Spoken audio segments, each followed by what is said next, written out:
Welcome back to All This Math. This is Professor Parker, and for this lesson, we're going to talk about Ethiopian multiplication. Ethiopian multiplication. You might have never heard of this before, or you might have saw a video I already did on my channel on Ethiopian multiplication, and that's where you heard of it. Or you might have heard of it from somebody else. Either way, it's cool. It's all good.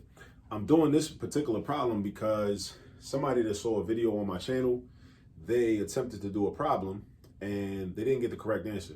So they sent me an email to my website, allthismath.com, and asked me about it. So I told them I would work the problem out and create a video for them. So this is for that person. And for anybody else that just is curious about Ethiopian multiplication.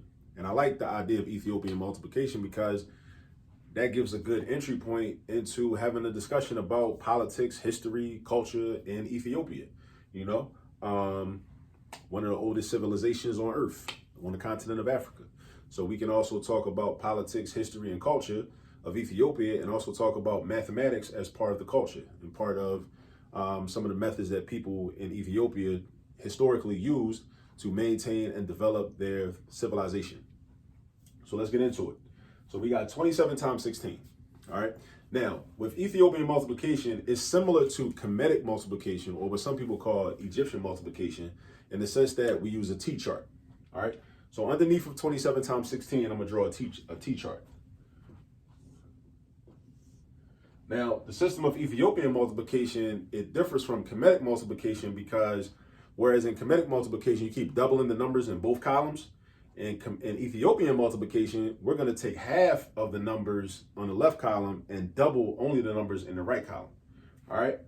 So, and I like this because it reinforces certain fundamental math skills, like how to take half of a number, how to double a number, how to do addition, you know, just a lot of different skills. And that's good. That's good because that's what we need. We need to become proficient and actually master fundamental math skills, because if we do that, then the more advanced math becomes much easier later on. A lot of people struggle with the advanced math really because they don't have a solid foundation. So this Ethiopian multiplication is a method and a topic that can help you to become strong foundationally in mathematics.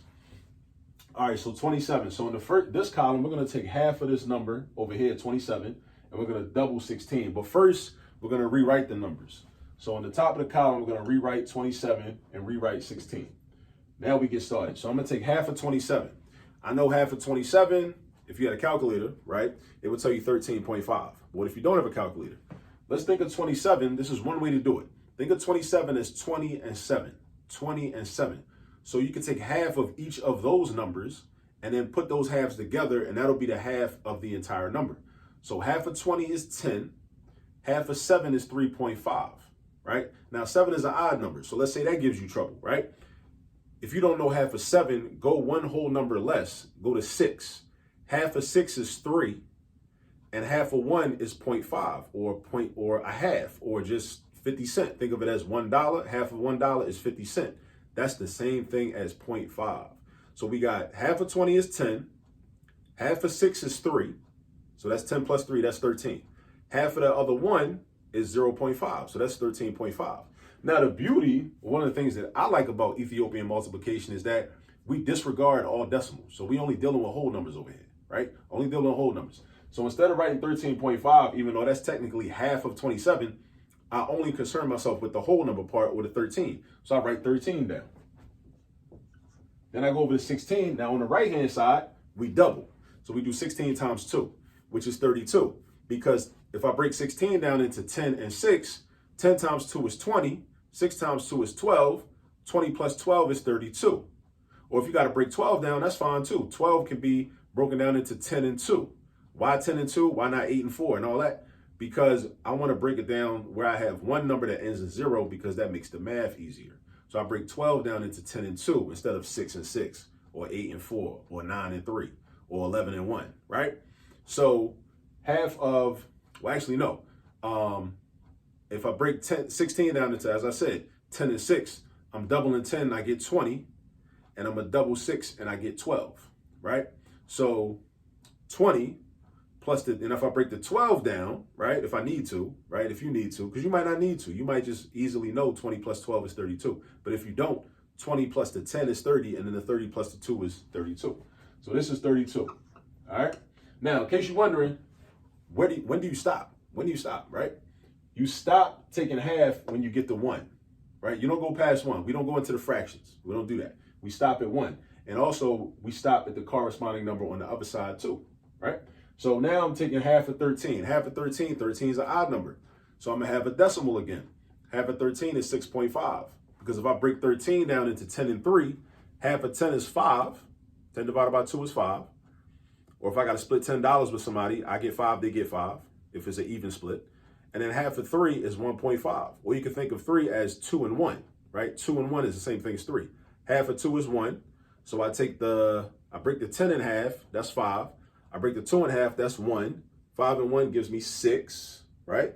I got 1 left over, I take half of that, that's 6.5, right? Now in this method, we don't deal with decimals. So even though it's actually 6.5, we only keep the 6. So I'm gonna write 6 right here. Then I go over here, 32. 32, I double that. I double 32. 32 times 2 is gonna be 64. How do I know that? Because if I break 32 into 30 and 2, I double 30, I get 60. What if those zeros weren't there? If I double 3, I get 6. So if I double 30, I get 60, right? 3 times 2 is 6. So 30 times 2 is 60. And then 2 times 2 is 4. What's 60 plus 4? 64. So 32 doubled is 64. Now, if I take half of 6, 6 is an even number. So taking half of that is a little easier. And taking half of something, of course, you can either think of it as dividing by 2, or you can think of it as multiplying by 1/2, right? That's important to understand because that's good. It's good to know that in mathematics, multiplying by 1/2 and dividing by 2 are the same thing. That's why when you divide fractions, you do the keep, change, flip thing, and you take the reciprocal of the second fraction. So it's the same thing. So dividing by something is the same thing as multiplying by its reciprocal, right? That's really what we're doing. So saying 6 divided by 2 is the same thing as doing 6 times 1/2, because 1/2 is the reciprocal of 2, and which gives us 3. So we almost done. We almost done. And if I double 64, I'm doubling 60 and 4, 60 and 4, 60 and 4. If I know 6 times 2 is 12, that means 60 times 2 is 120, right? If I double 4, I get 8. So I take the 120, put it with the 8, I get 128. 120 plus 8 is 128. So I'll write that down right here. All right? And this is, again, Ethiopian multiplication. This is from the motherland. I like this. I like this. It's from the motherland, right? Now, if I take half of 3 is 1.5, right? If I wanted to break it down another way, I could break 3 down into 2 and 1. Half of 2 is 1. Half of 1 is 0.5. So half of 3 is 1, and the 0.5, that's 1.5. But I don't deal with decimals. When we do Ethiopian multiplication, we don't deal with decimals. So we only deal with the 1. So I put a 1 right here. So this is how I know when to stop taking half. When I get the 1, right? We're going to stop here. But we also got to double this 128. And then we'll be finished with our halving and doubling. Our halving and doubling. So we double 128, right? We double 128. We're going to take 120 and 8. 120 and 8. 120 and 8. Of course, there's only one way to do it. I like doing it this way, but there are other ways to double numbers, right? That might work better for you, and that's fine. So we double 100, we get 200. We double 20, we get 40.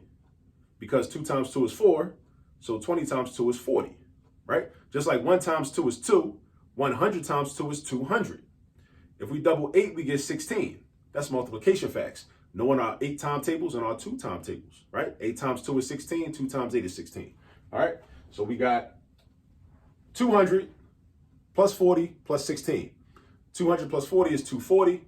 240 plus 10, where did 10 come from? If I break 16 down into 10 and 6, 240 plus 10 gives me 250. 250 into 6 gives me 256. All right, so we got 256, right? Now, what's my next step? My next step with Ethiopian multiplication is this. I look at this column, and I look for even numbers in this column. If I see an even number in this column, I cross it out. So 27 is an odd number, so I keep that. 13 is an odd number, I keep that. 6 is an even number, so I cross that out. I also cross out the corresponding number in the double column. So I cross out the 6 and the 64. 3 is an odd number, 1 is an odd number. All right? So now, how do I get my answer? This is how I get my answer. All the remaining numbers in the double column that I didn't cross out, You add them together, 16, 32, 128, 256. So let's see what that looks like. So let's do, these aren't lined up, so let me line them up. 16, 32. Make sure you line them up in order based on place value, in place value order. All right, add up all the ones. 6 plus 2 is 8. 8 plus 8 is 16. 16 plus 6 is 22. See, I told you, like, using this method that our ancestors left us, it helps to develop your fundamental math skills. That's why I like it, because now we're doing addition. We took half of all these numbers. We had to do some division a little bit. We doubled all these numbers. We use what's called the distributive property, the method that I was showing you basically, right? That's the distributive property, both ways, right? Now we're doing addition. So we get to practice all these fundamental skills, which is very important. So 6 plus 2 is 8, 8 plus 8 is 16, 16 plus 6 is 22. So I write the 2, then I carry the other 2, right? I regroup it. 2 plus 1 is 3. 3 plus 3 is 6. 6 plus 2 is 8. 8 plus 5 is 13. So I write the 3, carry the 1. Now, 1 plus 1 is 2. 2 plus 2 is 4. So we get 432 is our product. 27 times 16 equals 432. All right? Now, in case you're wondering, will I get the same answer if you flip the order around and do 16 times 27? Let's see. I'm going to run through this kind of quick, though. I'm not going to, like, go into as much detail as I did doing it this way, but I'm going to run through it. So 16 times 27. Let's make sure, and this is a good way to check our work. All right? We first rewrite the numbers, 16 on top, 27 on top. We take half of this, that's 8.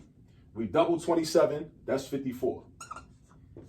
Because 20 times 2 is 40, 7 times 2 is 14. 40 and 14 is 54. We take half of 8, we get 4, right? We double 54, we get 108, right? We take half of 4, we get 2. We double 108, we get 216. 100 times 2 is 200. 8 times 2 is 16. We take half of 2, we get 1. That's where we stop. That's where we stop. No more having, no more having, no more having. We double 216, we get 432, because 200 times 2 is 400. 10 times 2 is 20. 6 times 2 is 12, right? So 400 plus 20 plus 12 is 432. Now, we go to the left column. Look for all your even numbers, because all the even numbers got to go, right? We want odds, right? Just like when you're betting on something, you want odds, right? That means the bet's going to be more favorable for you. Better chance of a good outcome for you. So we look for the evens. We want to get rid of the evens. So 16 is an even number. Cross him out. 8 is an even number. Cross him out. 4 is an even number. Cross him out. 2 is an even number. Cross it out. 1 is an odd number.